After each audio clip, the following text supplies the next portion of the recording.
বদলে গেল বড়কাচারী মন্দিরে পুজো দেওয়ার নিয়ম। দক্ষিণ চব্বিশ পরগনার এক জাগ্রত মন্দির বাবা বড়কাচারী মন্দিরের পুজো দেওয়ার নিয়ম পাল্টে গেল।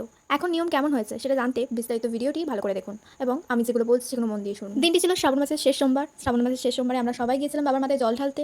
তো তখনই গিয়ে আমি দেখি পুরোপুরি বড়কাচারীর নিয়ম পুরো পাল্টে গেছে। আগে যেরকম হতো, বড়কাচারীর মন্দিরের ভিতরে আমরা ঘুরতাম, 3বার ঘুরে তারপরে আমরা বাবার মাথায় জল ঢালতাম। যারা সন্তান নিয়ে আসতেন বা যারা গণ্ডি দিতেন তারাও ওরকম করতেন। কিন্তু এখন নিয়ম কেমন হয়েছে, এখন কি আদেও গণ্ডি দেওয়া যায় বা এখন কি আদেও সন্তান নিয়ে ওরকমভাবে ঢোকা যাবে, সেই সব কিছু জানতে আজকে ভিডিওটা আমাদের লাইনের মাধ্যমে বাবার কাছে সবাই যাচ্ছেন। একটাই লাইন হচ্ছে, সেই লাইনটা যত দূরই যাক না কেন সেই লাইন দিয়েই তবেই বাবার মাথায় জল ঢালতে পারবে সবাই। এবং কেউ যদি মাঝখান দিয়েও ঢুকে যায় তখন সেটা অ্যালাউ হচ্ছে না। মানে যদি কেউ বলে যে হ্যাঁ উনি ঢুকে গেছেন তখন তাকে বের করে দেওয়া হবে। এটা হচ্ছে পুরো স্ট্রিক্ট একদম নিয়ম, যেটা সবাইকেই মানতে হবে এবং সবাইকে লাইন দিয়েই বাবার মাথায় জল ঢালতে হবে। এবং মন্দিরের ওখানে প্রচণ্ড সুন্দরভাবে সবাই জল ঢেলেছে এবং আমিও নিজেও অনেক লাইন দিয়ে তারপরে মন্দিরে অনেকবার জল ঢেলেছি এবং খুব ভালোভাবে দর্শন করেছি।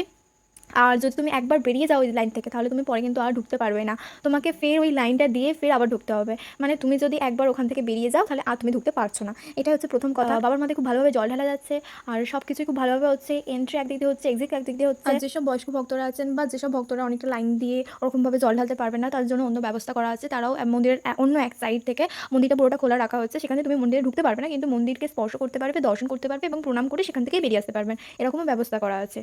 সবকিছু মিলিয়ে একটা খুব সুন্দর একটা ম্যানেজমেন্ট হয়েছে। সবকিছু খুব সুন্দর হয়েছে। আর আমি খুব সুন্দরভাবে জল ঢেলেছি। তোমরাও যাও, তোমরাও খুব সুন্দরভাবে জল ঢালতে পারবে। লাইন দিয়ে ঢালতে হবে, এটা ঠিক, কিন্তু লাইন দিয়ে ঢালতে হবে।